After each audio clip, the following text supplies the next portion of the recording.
বন্ধুরা আসসালামু আলাইকুম। তো তোমাদের কি অবস্থা? ফাইনালি পোকো আবারও X3 Pro কাজ করব। তো তোমাদের ঈদ কেমন কাটলো আমাকে জানাবে। তো সব প্রসেসিংয়ের পরে যা বুঝলাম এই ফোনটি সিপিইউ রিবোলিং করলে ফোনটি রান হয়ে যাবে ইনশাল্লাহ। তো ফাইনালি সিপিইউ রিবোলিংয়ের সিদ্ধান্ত নিলাম। দেখতে পাচ্ছ নাট খুলেছি এবং এই ফোনটি এখনও পুরো ইনটেক আছে। তো সিপিইউটা খুলবো, র্যামটা খুলবো এখন গ্লু কাটিংয়ের পরে। র্যামটা খোলা হয়ে গেল।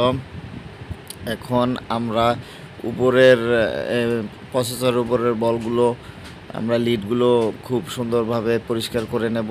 তারপরে আমরা পরিষ্কার করে নিলাম, প্রসেসরটা উঠে ফেললাম এবং এখন আমরা মাদারবোর্ডটা ক্লিন করে নেব।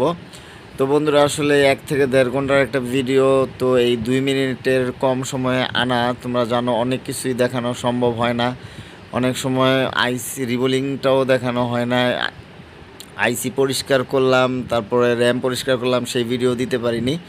তো আসলে এইভাবেই কাজ করতে হয়, কিছু করার নাই। তো দেখতে পাচ্ছ ফাইনালি সিপিওটা রিভল করে ফেললাম। সিপিওটা ইনশাল্লাহ বসায় ফালাইব এখনই।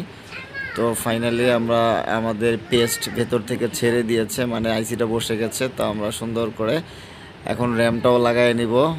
তো র্যামটাও আমরা বসায় নিব এখন সুন্দর করে। তারপরে দেখি আমাদের ফোনটা রান হয় কি হয় না।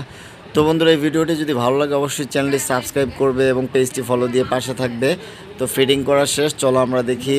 হ্যাঁ আলহামদুলিল্লাহ আমাদের পোকো লোগো চলে আসছে, আমাদের ফোনটাও আলহামদুলিল্লাহ রান হয়েছে। তো আমরা দেখতে পাচ্ছ কাজ করতেছি, হ্যাঁ খুব সুন্দর কাজ করছে। তো এই ধরনের ভিডিও আমি দিয়ে থাকি নিয়মিত। তো সবাইকে ভিডিওটি দেখার জন্য ধন্যবাদ।